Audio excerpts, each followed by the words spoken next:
we're going to take some time to discuss how to work with difficult marriage relationships using astrology, but without actually having to know how to read an astrological chart. We have to remember that what's most important astrologically isn't a piece of paper or isn't a computer screen that tells us, the symbol of this planet is in the 8th house and so on, or the symbol of Jupiter is in the 9th. What's most important is for us to pay attention to our own lives, to see just how is life playing out. Because astrologers can get your chart wrong, but you cannot argue with what has happened within your life. So you have to take some self-inventory.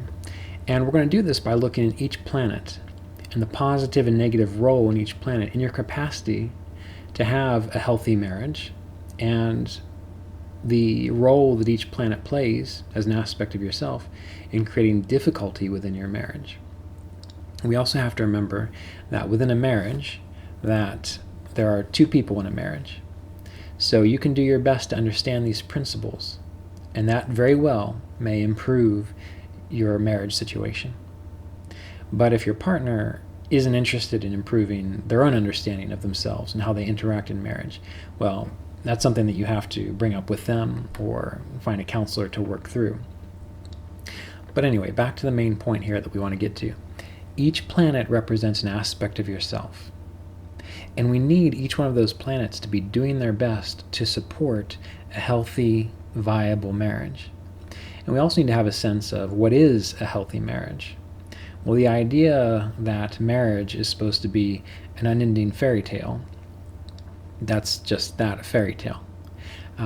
The idea that you're going to be in the same kind of love that you are in with your partner when you were 17, 18, or in your 20s, compared to when you're in your 40s, 50s, and 60s, is going to be radically different. Now, every relationship goes through patterns. And so the beginning phases of each relationship will be like that youthful exuberance that you experienced when you were younger, no matter what age you are. But we can also use the beginning stages of relationship to get a sense of what is the future of that relationship. And it requires that you pay attention to how you feel within the relationship, how your partner interacts with you within the relationship.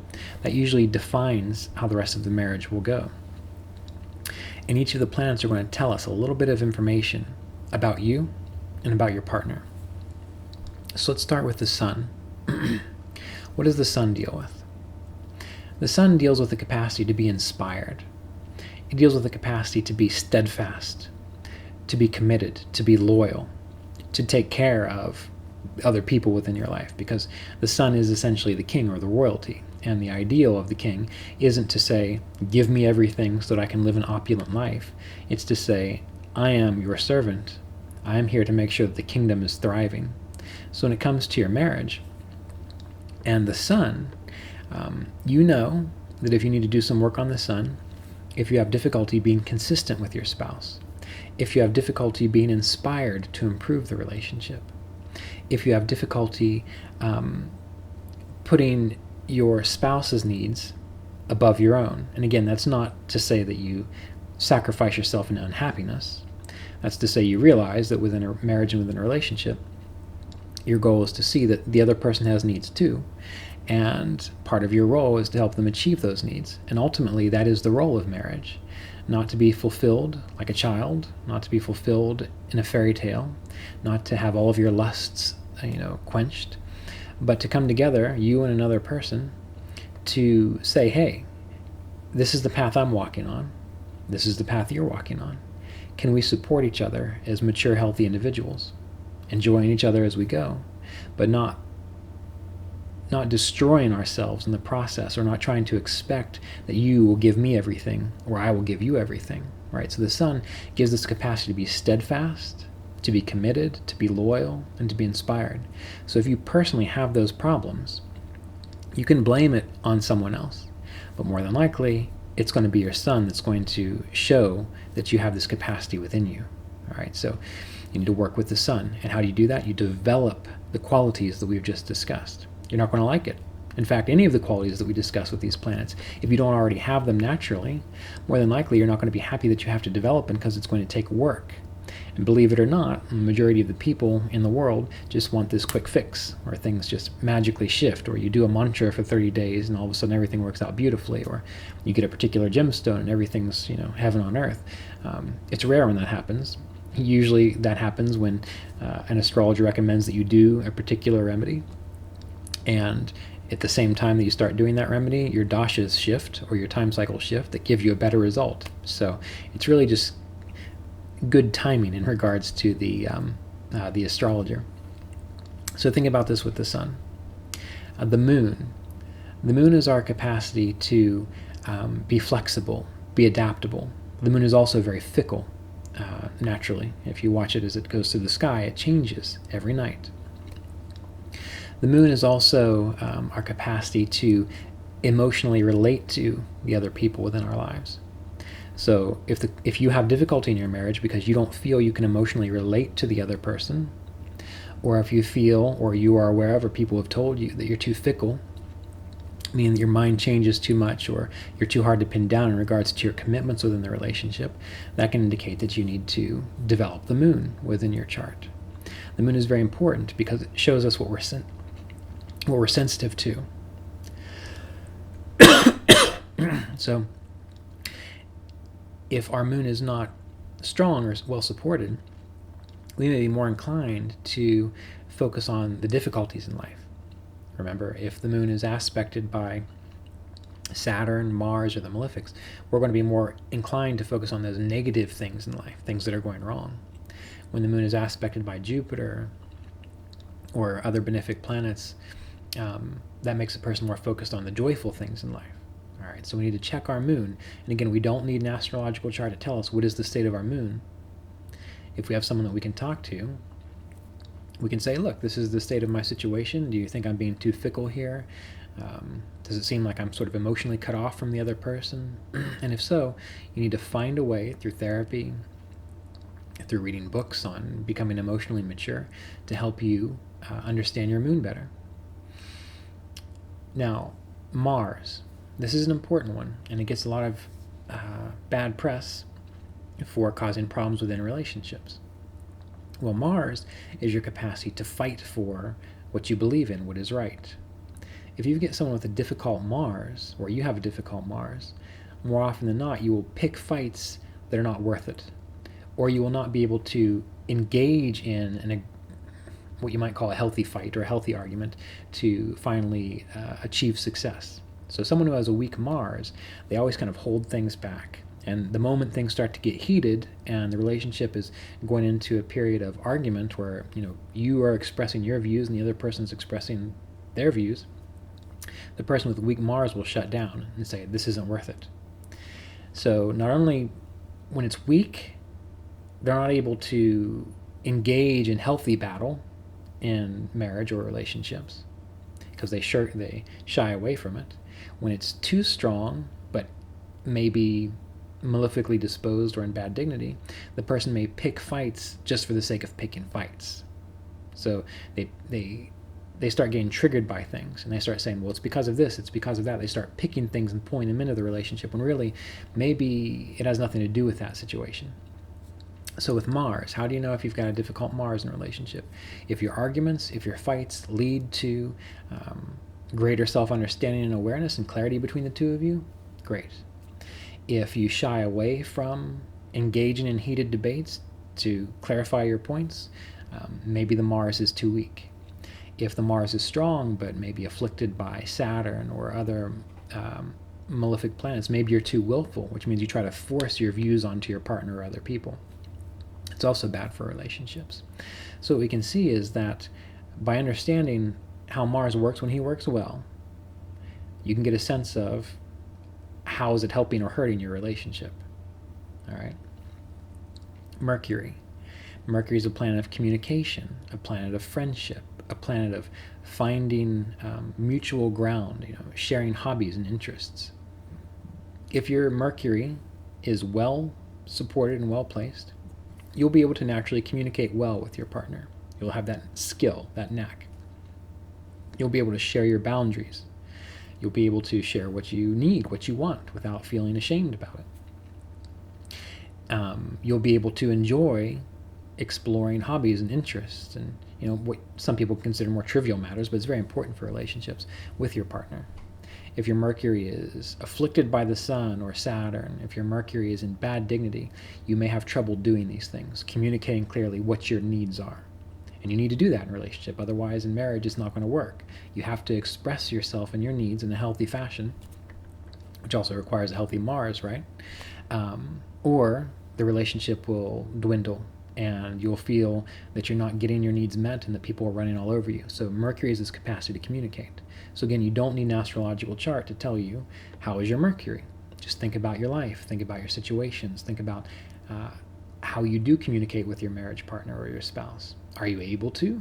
If not, then you need to work with your Mercury, which might again require things such as therapy and stating firm boundaries and taking an interest in sharing activities or adventures with the spouse. You have to kind of force yourself to do that, because if it's not natural to you, it indicates a weak Mercury, so you have to do something to strengthen it.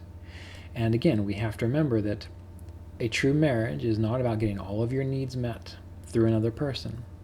You need to be self-fulfilled within. It's about asking, can I support this other individual as they walk their path in life? Can they support me as I walk my path in life? Can I help them bear burdens when they have them? And will they help me bear burdens when I have them? And can we contribute time and energy to enjoying this life together? That's what a marriage is really about. Anything else is more than likely going to border on just fantasy.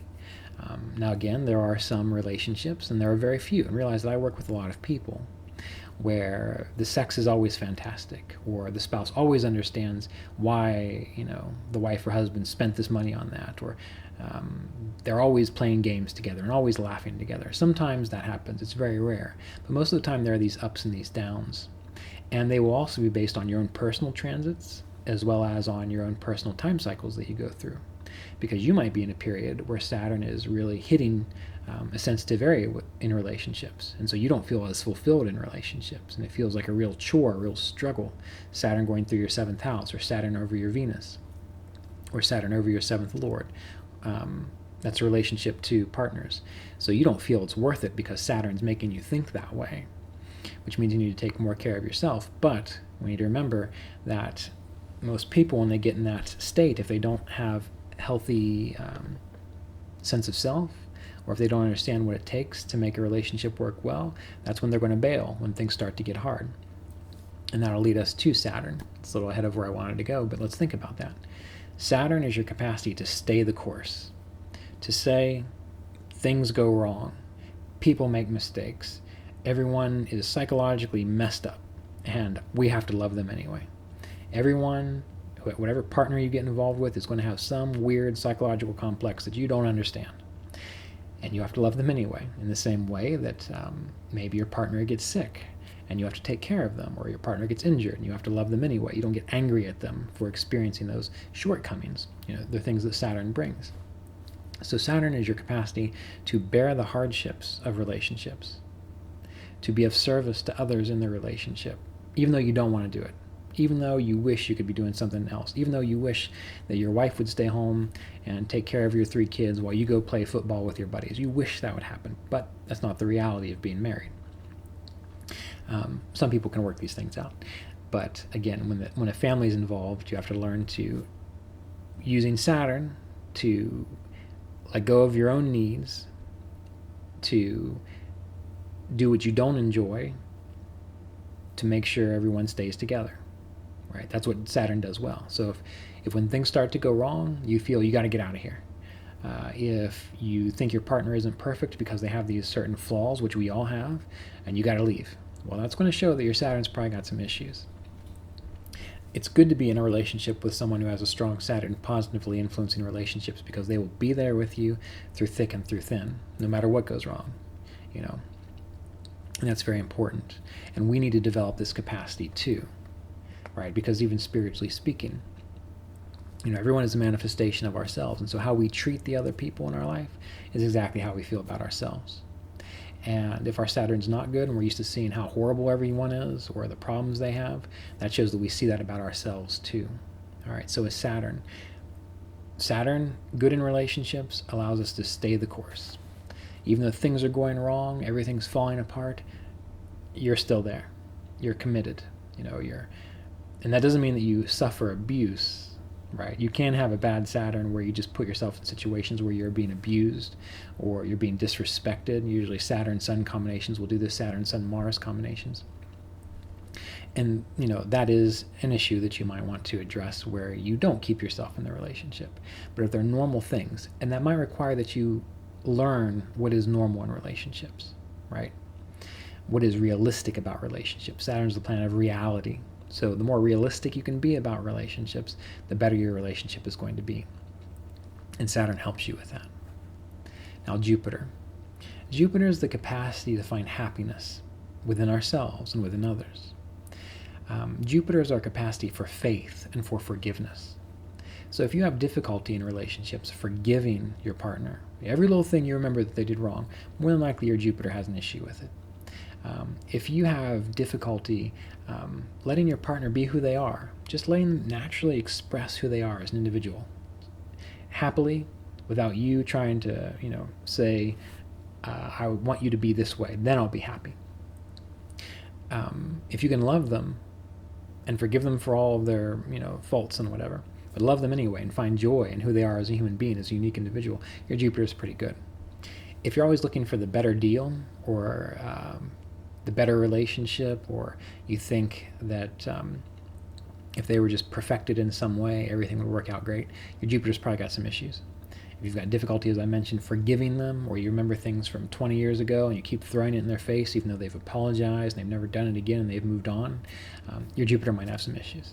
So Jupiter has the capacity to learn to forgive the other individual and to love them for who they are, whether they meet our needs or not. And that can also deal with spirituality, because Jupiter is a planet that deals with spirituality. If you feel your partner has to share your same spiritual values, if you feel your partner has to walk the same spiritual path as you, if you feel that they have to feel the same way about a guru or a teacher or a religion as you, more than likely your Jupiter might have some issues. So you need to keep this in mind. It's about acceptance, love, and forgiveness. Again, not at the expense of abusing yourself, but just for people being people. And finally, Venus, one of the most important ones. So Venus is our overall capacity to feel comfort. It's our capacity to give comfort to others. When Venus is strong, you naturally know what to do to make yourself happy, generally. Meaning, you know what's going to lead to higher fulfillment within the relationship. You understand the rules of happiness within relationships. If you don't, then you expect other people to do everything for you and just kind of know it. Those are the kinds of people that think, you should be able to read my mind and know what I need. That at this point in time, I need my feet rubbed. At this point in time, I need you to say, I love you. At this point in time, I need you to, take the garbage out, whatever it might be. These are all, little things. But, the people who get so caught up in they're going to find fulfillment through someone else who's going to be able to read their mind, they might have some difficulty with their Venus. Relationship requires that you express with Mercury what you need. And when you can do that in a loving, kind way, then if the other person wants to respond, great. If not, well, then you have to decide not to get angry so much, but to decide, is this relationship really worth it? Are they supporting me in what I need, truthfully? And can I reciprocate to them? So you need to bear these things in mind. When Venus is difficult or in a bad situation, the person can use their persuasion or their persuasive skills to flatter the other individual. So if you find yourself having to flatter people to get what you want, or if you find yourself having to really be overly embellishing how you feel about someone because you're afraid they're going to leave you or they're not going to like you, well, that can show a Venus that has some difficulty. With a good Venus, you're able to appreciate what is real and true about the individual, and you can share your appreciation for it, but you're not feeling that you have to do that to keep them around. All right. With a good Venus, you're naturally able to appreciate the things that another individual does for you and find comfort in that. In the same way, you will have the capacity to know when it's appropriate to be compassionate, to give gifts, to be caring, and to comfort the other individual, the other person within the relationship. So Venus is very important, and it allows you to have that ease within the relationship, that sense of comfort within the relationship. And the better your Venus, typically the better you're able to fulfill yourself internally within the things of this world. And so you're more likely to be able to give that fulfillment to someone else. And you're also more able to accept it. The moon helps with that too. The better the moon, the better your capacity is to accept good things into your life, which is why a lot of problems when Moon and Venus come into play in relationships, a person might have some difficulty with their Moon, which means they cannot accept love. They say they want to, but when it comes right down to it, they feel uncomfortable when someone's loving towards them, or they feel they're not worthy of it, or they don't deserve it. They can't accept the good things in life. They can't accept that someone wants to care for them. They can't accept someone's Venus, or they can't accept the happiness of someone's Jupiter. And so therefore they sabotage the relationship because they're not able to move into that passive role of allowing good things to come to them. All right, so that's another issue that you might want to consider. Are you able to accept good things into your life? Or do you feel better when you get bad things? Because that's going to be an issue, especially when we have negative planets impacting the moon. Or when you have a bad situated Venus, the person's going to be more accepting of bad influences in their life. They're only going to feel good when they're being abused, or when they're being ignored, or when negative things of that nature occur. So you want to watch this. And if you see that as part of your personality, you have to ask yourself, how can I work through this? And this is not necessarily something that astrology itself is going to be able to give you. Astrology is going to give you the information that allows you to be aware of it. Okay, I see this now. But astrology just gives information. It's not therapy. You can follow Parashara, and you can do mantras for planets, or you can do charity for planets. And we have to remember that in Parashara, the two things that are given to help you with your planets are charity related to the planet and mantras that you do yourself. It's not about paying other people to do it. It's not about wearing gemstones. It's about working on yourself and giving in charity to others. So if you want to work on a more esoteric level, you can get Parashara or Shastra and find out, well, what do you want to give in charity? One thing I like to do is go to heifer.org. That's an organization that gives away animals, like farm animals, to people in situations and areas that need those farm animals to survive. And one of the things in Parashara is giving away certain animals, cows or goats or horses to help with certain planets. So if you need to do that, go to heifer.org. Maybe I'll do a little write-up on that here before Christmas, so that you can get a sense of what's required there. But beyond that, you have to do the work yourself, which means once you get the awareness that astrology gives you, that's excellent. Step number 1. Once you have that awareness, you have to accept that that's possibly your reality, and now you have to find someone to help you work through that reality. And usually that's going to be in the form of a counselor, or possibly a dear friend, but it is going to require that you change the fundamental ways that you look at yourself to embody the more positive aspects of each planet. You have to kind of force yourself to do that, because your chart is the accumulation of all of your habits, tendencies, and thoughts. So that's what feels normal to you. But if you can start to change those things, even though it feels strange, it feels like you're out of your comfort zone, well, you'll eventually grow into that to where you will be a person who can embody the Sun, Moon, Mars, Mercury, Jupiter, Venus, and Saturn in a very positive way. And then you'll really be using astrology in the way I think it was meant to personally transform yourself by understanding the natural role of the energies within the universe, the solar system with which the planets embody and are a symbol of yourself. Okay, so hopefully this was helpful. I know I've already done another video on love relationships, so if you want to watch that, if you've enjoyed this, you might want to. It's probably 2 or so months ago, so you have to go back through the video section to find it. But this is specifically related to marriage relationships, so I hope it was helpful. Take care.